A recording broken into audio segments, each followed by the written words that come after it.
Colossians chapter 3, we're in Hot Topics of the Summer. I think it's part 11, I think. Let me see here. Yep, part 11. And I think this will probably be the last. Maybe one more. I'm not sure. You say, it's not summer.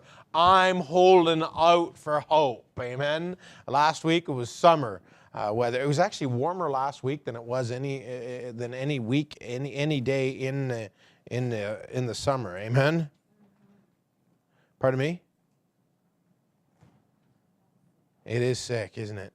All right, Colossians chapter 3, verse 11. The sermon title tonight is Contemporary Christian Music, or CCM. How many people have ever heard of this term, CCM? Contemporary Christian Music and grape nuts. Contemporary Christian music and grape nuts. Colossians chapter 3, verse 16. Let's read that together. Ready? You all there? 16. Colossians chapter 3. Did I say 11, 15? Okay, so we're at verse 16. All right. Verse 16, it says, "Let the word of Christ dwell in you richly in all wisdom, teaching and admonishing one another in psalms and in hymns and spiritual songs, singing with grace in your hearts to the Lord." Could you imagine Annalisa just play something that's not Christian? Just play like something that's, just mash your keys. Just mash them. Just play, just keep mashing. Keep going. It is, isn't it? It is. Just keep going. Is that spiritually uplifting? Keep playing here. Is it uplifting? Okay, now play a hymn. Is that spiritual uplifting? How many people think that's spiritual uplifting? Amen? All right, thank you, Miss Annalisa. All right. Music, it has been said, soothes the savage beast. It is. Music sets the tone. Music oftentimes sets the mood. Why do you think as you come into the church service, oftentimes you'll hear Anna play a very wonderful melody? She won't play,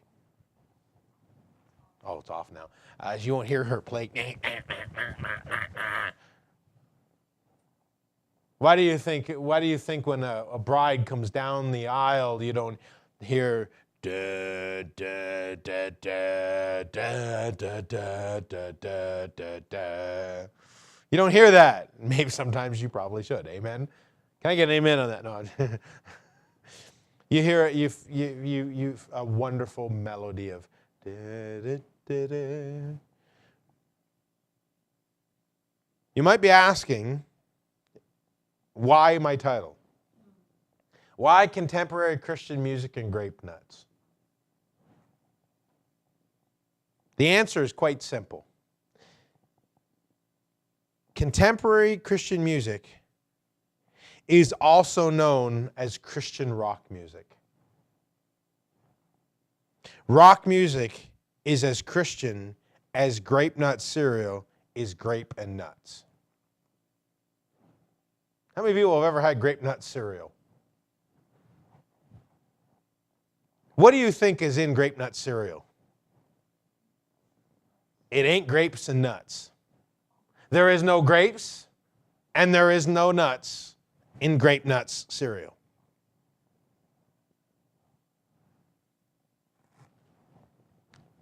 None. Now, the main source of the following material is out of David Cloud's Way of Life literature. Now, Brother Cloud did a wonderful lesson on wonderful terminology on this. So I want to teach you now. If you don't like me teaching out of somebody else's man's material, hey, the Bible's somebody else's material too. Amen. So, contemporary Christian music is built on the premise that music itself is a neutral force That is, a song's words alone determine its morality. Contemporary Christian music, therefore, incorporates full spectrum of modern music, such as rock, folk, jazz, heavy metal, country, easy listening, etc. Believing that any style of music is acceptable to carry the Christian's message and to the glory of God. There is I forget the group. We were at the Christian bookstore, and they had long-haired and tattoos, and they were a heavy metal Christian band. You imagine? You know, how many people have ever listened to heavy metal? It gives you. My secular job, I got into a car, and it had the Christian music satellite radio on, and it was this heavy metal, and they're God, Jesus is our Savior, and they sound like a bunch of cats being slaughtered. They sound like people are angry. You know, hell hath no fury like a punk rock heavy metal band, you know. You know, taking the piano and smashing it on the ground. Christian rock is an oxymoron. The following is a Christian rocker's creed, is the Christian rocker's creed. This is the creed that they take. And it was published in the Contemporary Christian Music magazine. Here's what it says. By the way, November 1988, on page 12 of the CCM magazine. Here's what it says. Quote, "We hold these truths to be self-evident, that all music was created equal, that no instrument nor style of music itself is evil, that the diversity of music expression which flows forth from man is but one evidence of the boundless creativity of our Heavenly Father." How many people think that's a foolish statement? You know, there's Christian rock artists. They have such wonderful groups or wonderful voices. Amy Grant, wonderful voice. She's a Christian rock artist. I wouldn't if that was if I had to listen to two cats fight, or somebody playing or not, O Canada, Amazing Grace on their armpit, rather than listening to her sing, I'd rather have the armpit music. Amen? Okay, Freddie, come on, let's do the armpit music. We'll do a duo. Jim, let's go in. I'd much rather listen to that than I would rather listen to her music. Her style of music is bad. My dear friends, the music we listen to, not only should we listen to find out what the music is and how godly it is, but how godly the people are that are singing it. That song that Matt and Emily sang this morning, how many people think that was a good song? It was an amazing song. Now, I heard it. Emily gave me the link to the YouTube video of the people that were singing it, but that there was 1,000 times better than the other person and than the other group, and they're professionals. And Matt and Emily, they're Christian. Being professional doesn't make you automatically a wonderful Christian artist. It's what's inside that counts. Here's what some of the statements from the contemporary Christian music crowd, what they say. Don Butler, Gospel Music Association in-house music in 1991 said, "There is no such thing as gospel music. Every style and form of music has become gospel, whether it's jazz, pop, rock and roll, or even rap. Yo, yo, what's up, my Jesus? Well, that's just kind of foolish, isn't it? Amen? Amen. Beatboxing to Amazing Grace. John's style from what makes Christian music in the June 1991 issue of the CCM magazine said this: "There is no such thing as Christian music. That's because all kind of music are capable of expressing Christian thought. It's not the music that's Christian, it's the lyrics."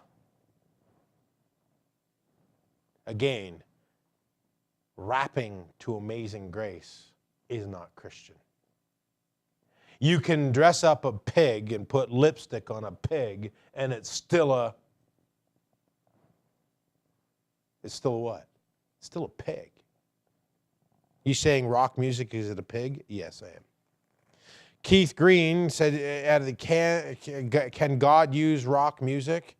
He says, I believe music in itself is a neutral force. David Shear, Parental Guide to Rock on page 760 or 167, says music per se can be considered morally neutral. It's neither sinful nor holy. Its morality is deemed by the use to which it's put. When you have Christians talking about killing cops and using the N-word and the C-word when it comes to Asians, that ain't rock, that ain't Christian music. That's just horrible, ungodly, sinful music. Can I get an amen? And by the way, I think I'm preaching to the crowd tonight. And I'm also talking about Elvis singing, Amazing. I'm also talking about some of the piano music that's all supposedly Christian but made in a modern style beat.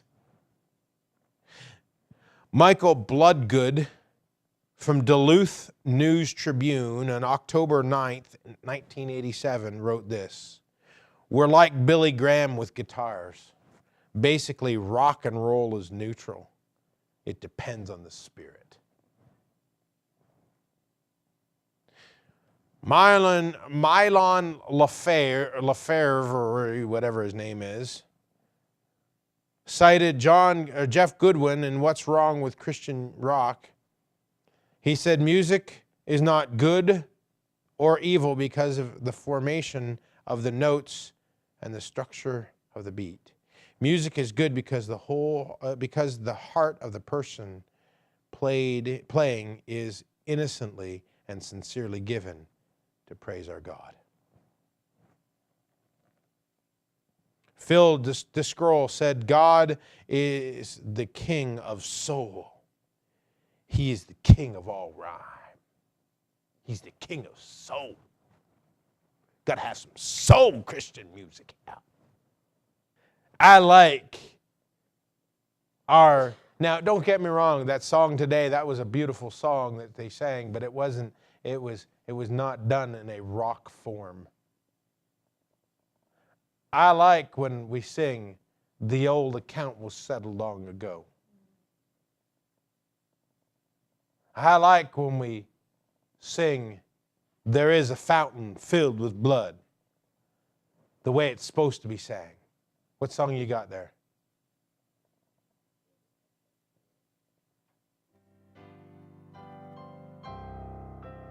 What song is this? It is well with my soul. When peace like a river attendeth my way. When sorrows like sea billows roll, let this blessed assurance control. What Christ hath regarded my helpless estate.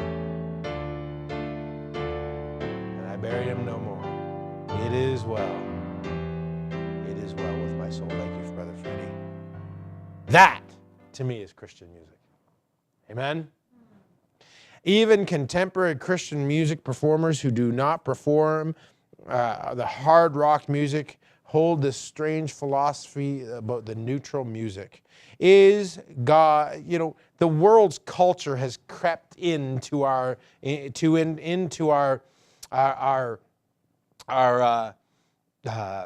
music.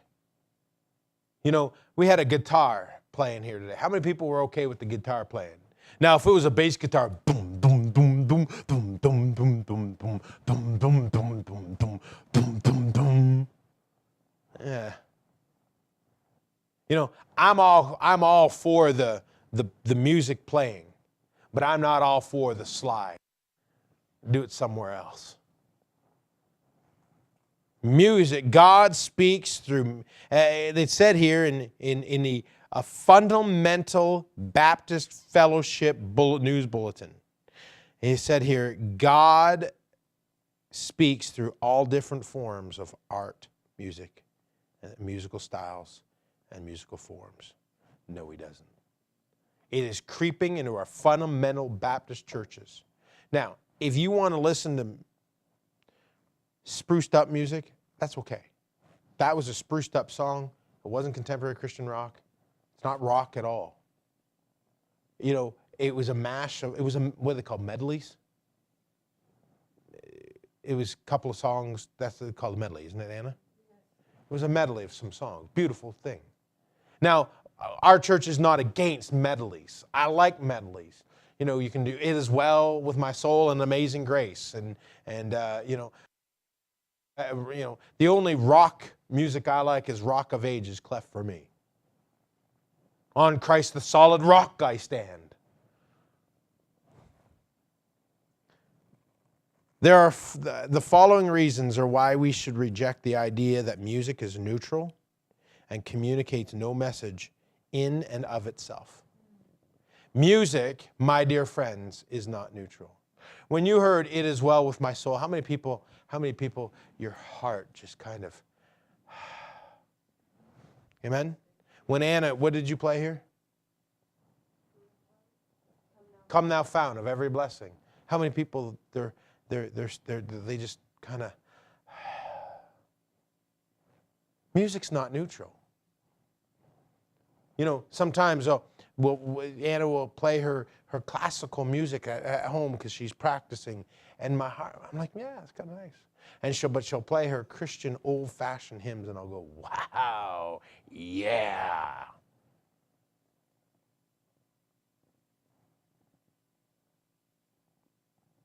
I'm going to give you some points, and I'm going to be a little, I probably will not finish this week. I will probably finish next week.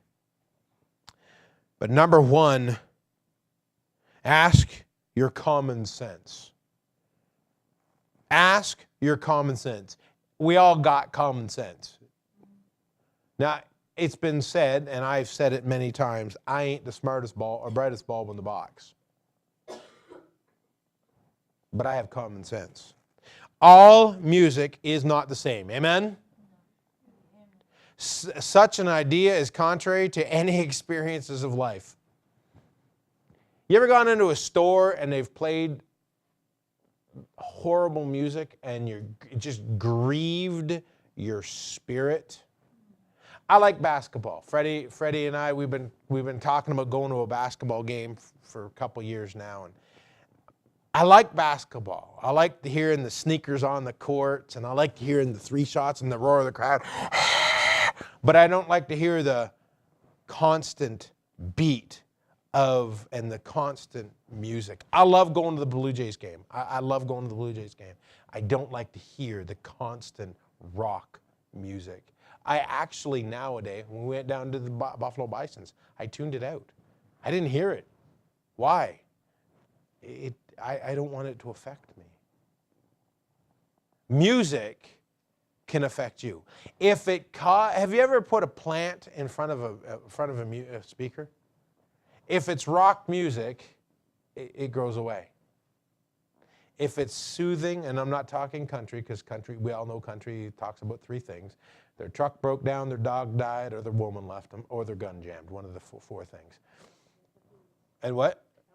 Oh, and alcohol. By the way, there was a customer that I had and wanted to listen to a country song as I was driving in the back, and it had all five things in the song. I'm sitting there laughing. But if you put a soothing song on, the plant grows towards the speakers. Plants have more common sense than people. A common house plant has more sense than most people. There is sensual music and spiritual music. There's music for partying, and there's music for worship. There's music for marching, and there's music for dancing. There's music for romance, and there's a music for warfare. The notes and components of the music are neutral, but when they are arranged into a pattern, that piece of music is no longer neutral, and it becomes a voice and a language for a cause. When peace like a river attendeth my way, that is a voice and a language for God. Oh, Canada, our home and native land, that is a voice and a language for our country.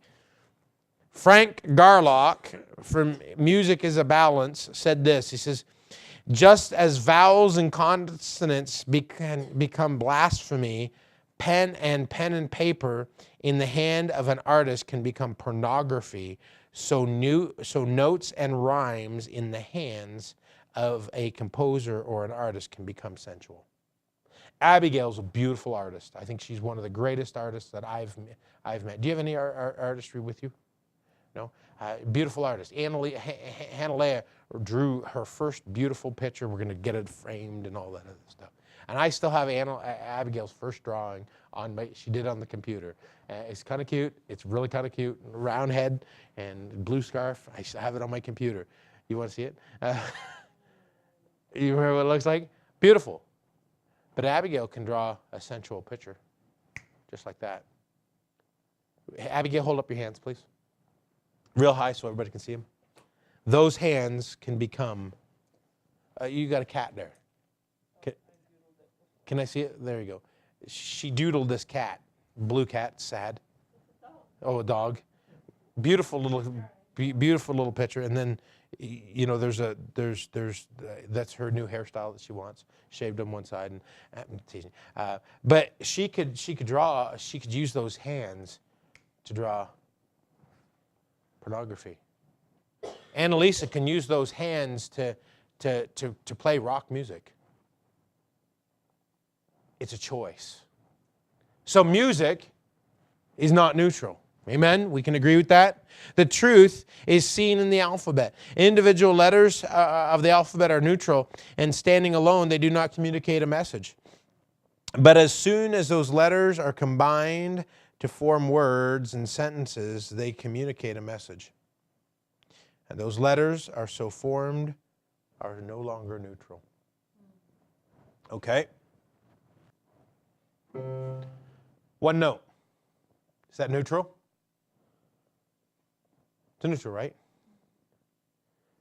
Can you come up and... Are they neutral? Are they neutral? Come on up. I'm playing around while you slowly come up here. Get your note there. So just play one note for us when you get your thing there. Play the first note of a hymn. First note of a hymn. Maybe first 10 notes. First 10 notes.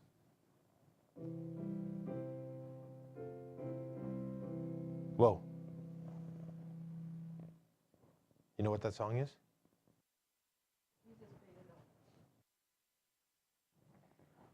She named that tune. Give her a candy.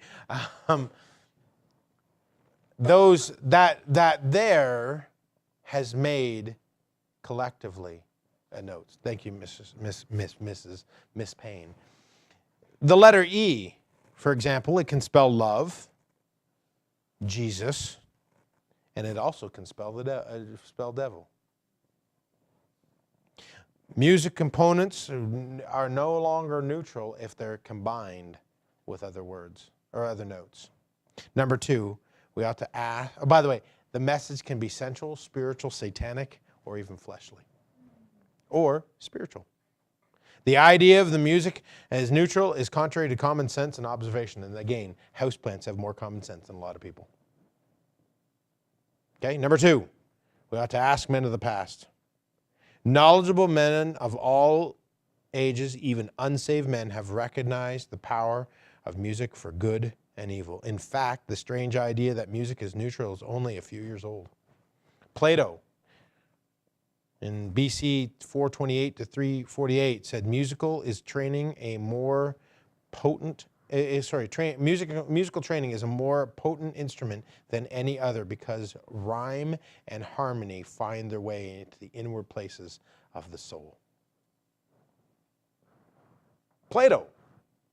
Aristotle said music directly represents passion or states of the soul, gentleness, anger, courage, temperance. If a person habitually listens to the kind of music that rouses ignoble, his whole character is shaped in an ignorant form or ignotable form. In short, if he listens to the wrong kind of music, he will become the wrong kind of person. But conversely, if he listens to the right kind of music, he will tend to become the right kind of person. John Calvin, I'm not a Calvin fan, but he even said this: we know by experience that music has a secret and almost incredible power to move hearts. Martin Luther says, for whether you wish to comfort the sad, you go to a funeral. They don't play bless or not. What's a good happy hymn? What's a good happy hymn? Joy to the world. They don't play that. They play the song slow. Ding dong, he's gone. You don't play that song either, amen. You don't play happy hymns. You play the sad. Number three, you ask musical professionals. Now, professional musicians. Now, listen to me. Here's where you tell a musical professional from somebody who's just doing it. They believe that music can change a mood. They believe music can change a mood. Max Schoen in 1940 said, music is the most powerful stimulus known among the perceptive senses. The medical, psychiatrists, and other evidence for the non-neutrality of music is so overwhelming that it frankly amazes me that anyone should seriously say otherwise. In other words, that they're nuts. William J. Schaeffer says, rock is communication without words, regardless of what ideology is inserted into the music.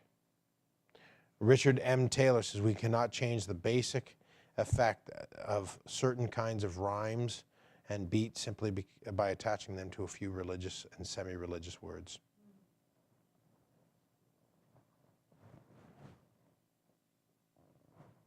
Headbanging music, say, amazing grace, how sweet. No, that's not Christian music.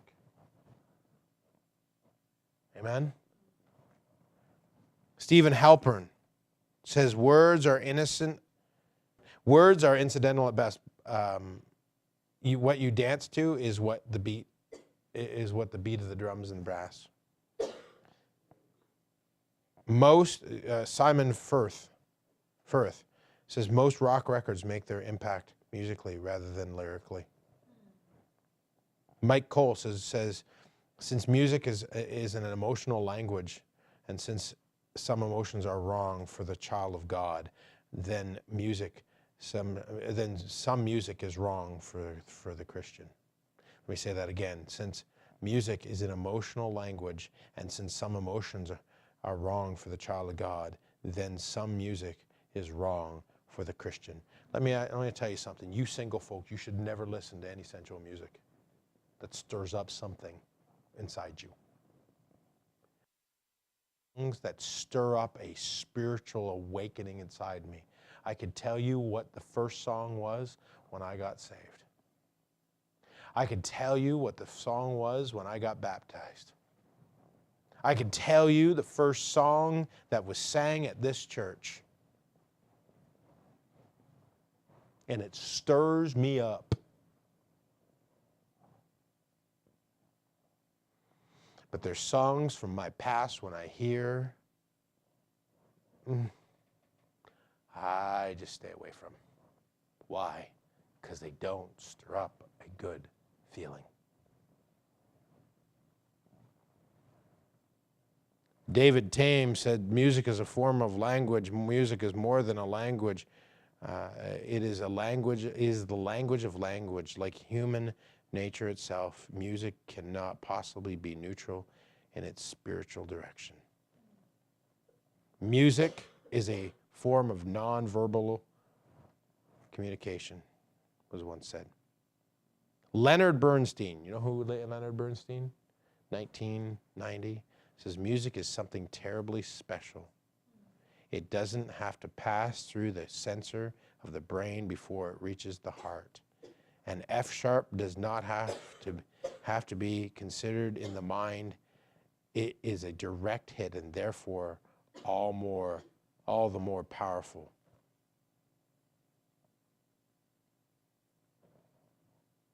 Music is powerful. Number 4, I'm skipping a bunch of these, but number 4, ask Hollywood. Ask Hollywood.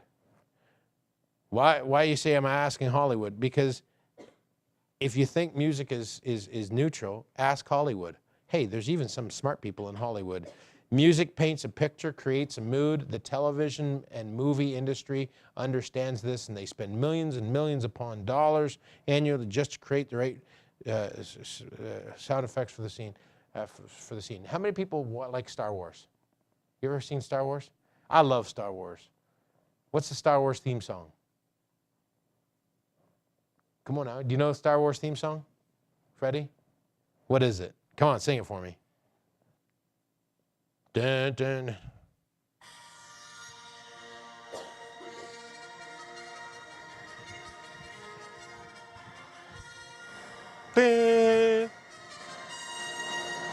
That's the Star Wars theme song. Spent millions and millions of dollars. Dun, dun, dun, dun, dun, dun, dun. And they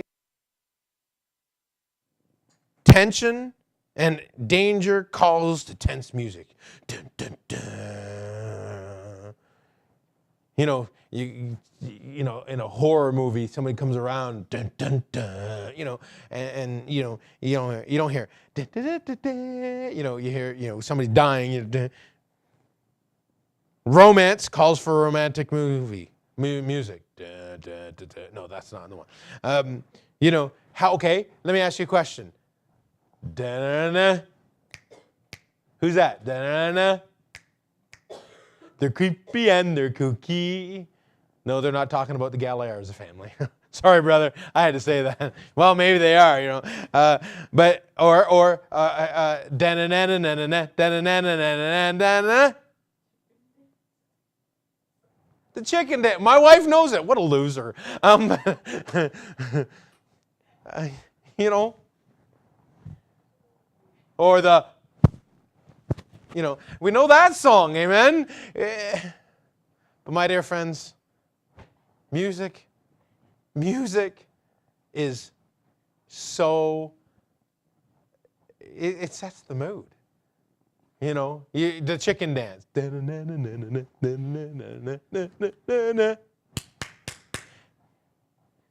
sets the music. You ever gone to a wedding and they had the, you know when there are Filipinos, you don't fall into this trap. You don't. It's white.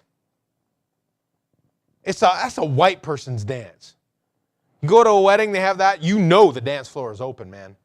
That's the open the dance floor. You don't. You know. And millions of dollars are spent towards that. Theme songs for TV shows.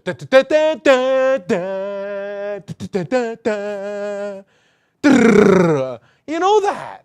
Why? Because it's spent to get you excited. This week we were watching a show, and I was in my room and it was coming on. And how did I know it was coming on? I heard the theme song.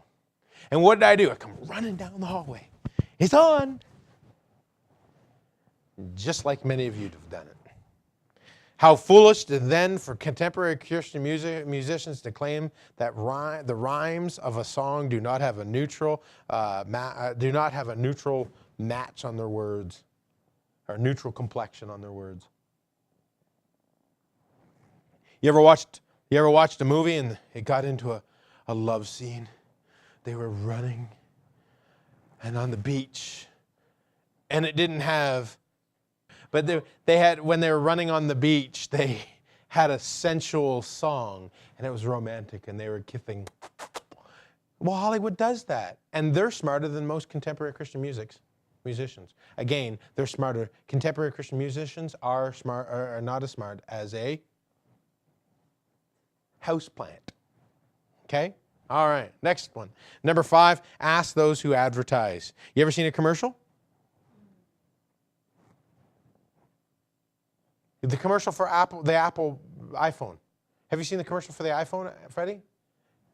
Music through it, the whole thing. Why?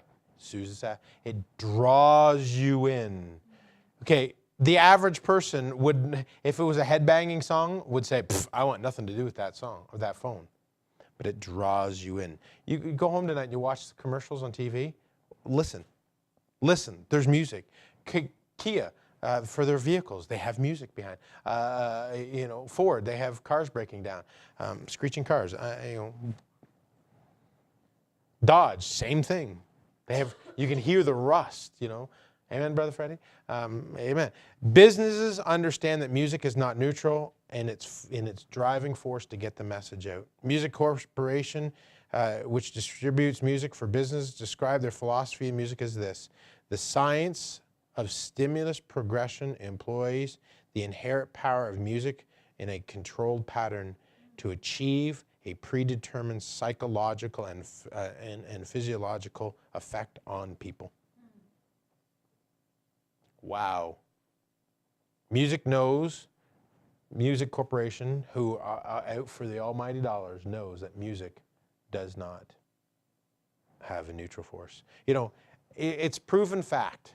And one of the things that they'll teach you in music course, and they taught us in pastoral theology, is your offertory better be a uplifting hymn, because it gets people to want to give more. It does. If Anna played "Jesus paid it all to him I owe," would you really want to give? The Christian that is dedicated in giving, they would still give. But the average person that says, I'll just put a couple bucks in the plate. Seriously. You say, well, that's just weird. The way it is. Number 6, ask the band or orchestra director. You ever gone to a play, musical? Sarah, you used to do musical. Did they have bands? You never did musicals? Oh, you're a drama geek. But the orchestra. Why in the orchestra do they, Anna, why do you hear that in the orchestra? Why do you, Why do you hear them play? They get their violins in tune in the orchestra. To tune it. Why? Because they want it to sound soothing. A band or an orchestra director understands the power of music to move people in different ways and carefully selects the type of music that will create whatever mood the effect is required by that situation. No band plays a waltz at a college football game. Imagine a football team rushing out on the field. 350-pound linebacker. Ready? Get all piped up for the game.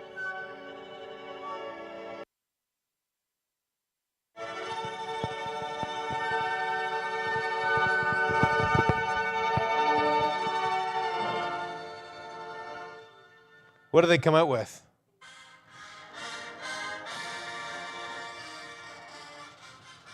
They come out with that.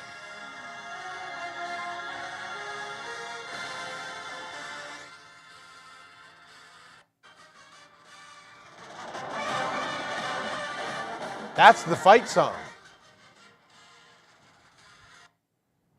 Okay? Okay, hold on. They score a touchdown. Would you rather hear the waltz or the touchdown? Now, I don't know if you've ever heard that and seen that. I'm a Michigan fan. When they play that song, the crowd goes nuts. 140,000 people go absolutely nuts. Could you imagine they were for the waltz? Eating.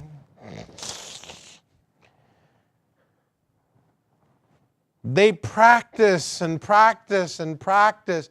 You know what? You couldn't. These musicians that are on the marching team football thing, they don't play waltzes. They play fast. Why? Because they want to get the crowd pumped. You go to a hockey game, and the team comes out. They don't come out to,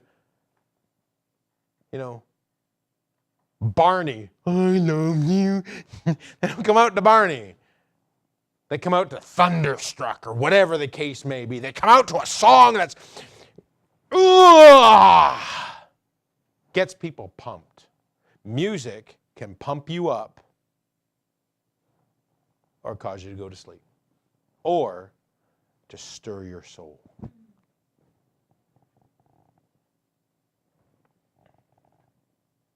Even Christian schools play marching fight songs when their football team comes out. I remember when I was at Hyles-Anderson College, the one football team they had, most of the players in the team were from Michigan. What did they play? And all the teams playing for my roommate played for the team, and he was.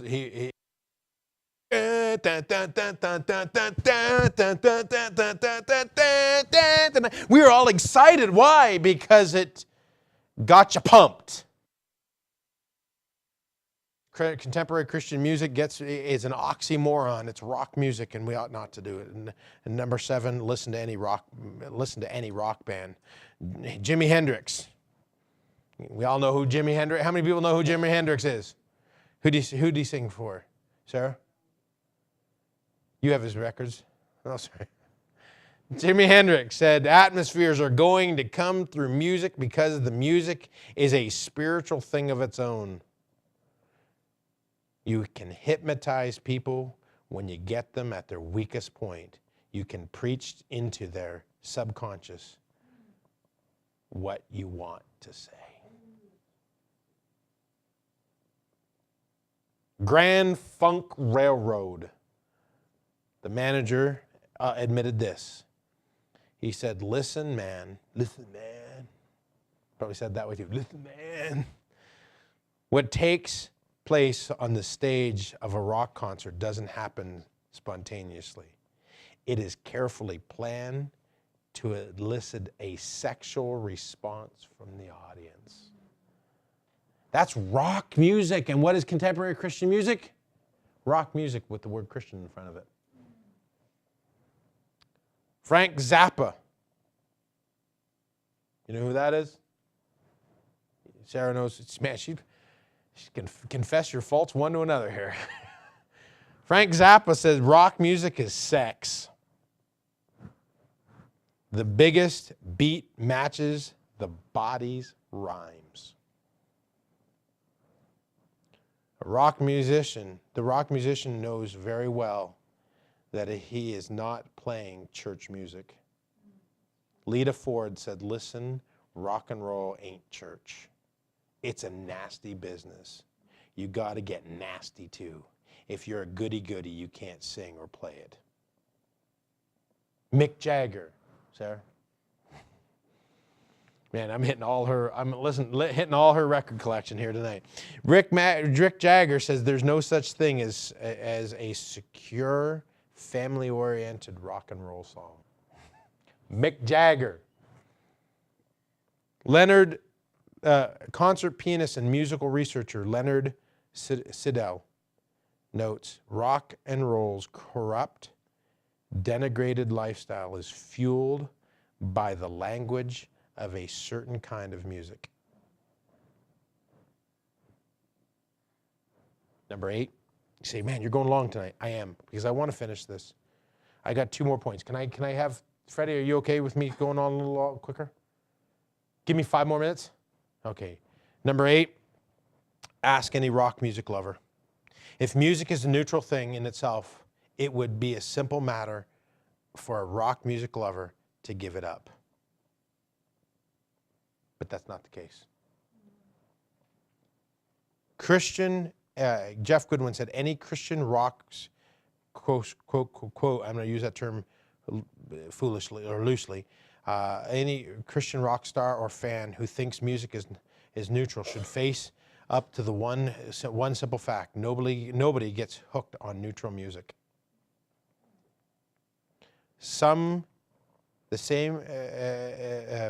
Let me continue on quickly. Spend the next 30 days without listening or playing any rock music. Try it, Christian rock fans. And you'll find yourself going through withdrawal. Rock music is a drug. Go without it for 30 days. Don't believe it? Go without 30 days.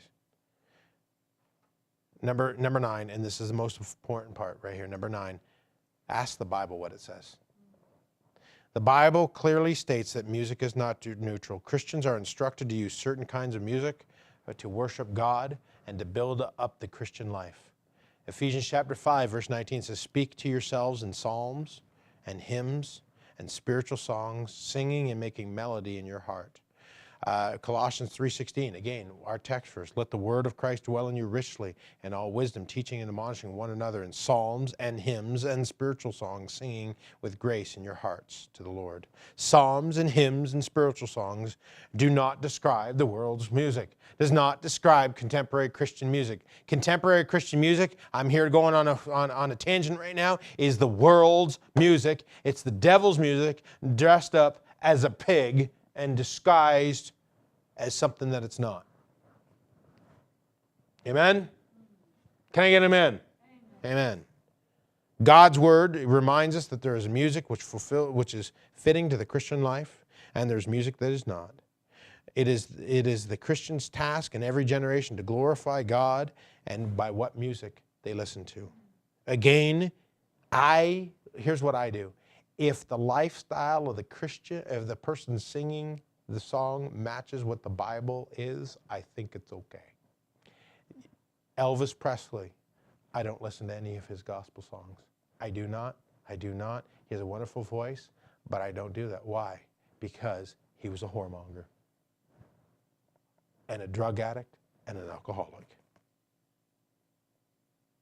The music is to be spiritual and to oppose carnal thinking. The philosophy of the music is that music is neutral, apart from the words, has no influence, a voice of its own. It's a devil's lie, false philosophy out of the pit of hell, and used to build ecumenical, end-time, apostate religions, and they're growing and growing. You ever gone to a church that has a band? The One Baptist Church, where your recital is, if you're looking behind, they got all these electrical guitars, and they have a rock concert before. Freddie, hey, why don't you get your drum set out here, and Jim will start headbanging. That one hair, that comb over, will start flying up and down. We'll have that do that. Or Mick Jagger. Singing Mick Jagger, like Mick Jagger singing Amazing Grace, amen? No. The fact, music is so pertinent to today. It's loud. The fact that music is not neutral is a loud warning to the Christian that it must be very careful about what music they listen to. Some music encourages the flesh. Some music encourages spiritual. Some is demonic. Some is spirit-inspired. The fact remains that it's not neutral in its message that it wants to convey, or that it does convey. Music in its own message, whether it be good or evil, it's one or the other. It's good or evil, either for God or against God. Music is why. Music is one of the ways the devil gets into the church today. He does. I like what Emily said. Do you want to approve the song? Well, yes. And I approved that song. How many people think I made a right choice by approving that song today? It was played beautifully. It was not played as a rock concert. It was played beautifully. Was it amazing, great? No. But it was done in a very tasteful, beautiful manner. I don't consider that contemporary Christian music. I don't. You can, some of the songs from the CDs from Hyles-Anderson College, the songs from Hyles-Anderson College, they used to sing the old hymns just the way they were. Now that's going back when I was in school. But now they sing, not contemporary Christian music, but they spruce it. They medley it. Do you know what I'm talking about? I find that okay. Now some songs, when I was a baby Christian, I used to listen to the Kingsmen. I don't listen to them anymore. Why? I don't like their music. Why? It's contemporary Christian music. Music that does not stir up your spirit to do something for God, piece of music you should not listen to. Amen?